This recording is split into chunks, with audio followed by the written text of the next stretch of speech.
Yo, what's up guys? Welcome back to my channel where I post mobile app tutorials and experiments. If you're new here and enjoying the content, be sure to hit that subscribe button. Today, I'm going to show you how to change your Instagram password. Sounds like a very simple thing to do, but can actually be a little tricky to figure out how to. First, we're on Instagram here. We're going to go to our profile in the bottom right corner. Next, we're going to tap on the three lines in the top right corner. Then we want to tap on settings. Once we're on settings, we want to tap on security.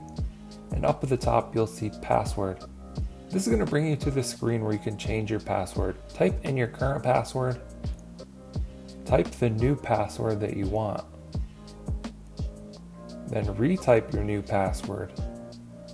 And then you'll just want to tap save in the top right corner. That will update your Instagram password and you'll be good to go. So there you have it. Hope you guys enjoyed this video, found it helpful. Definitely check out the Instagram playlist where there's hundreds of other tutorials and experiments. Let us know what you think down in the comments below. Like and subscribe if you want to see more videos like this. Thank you guys for watching. I'll catch you in the next one.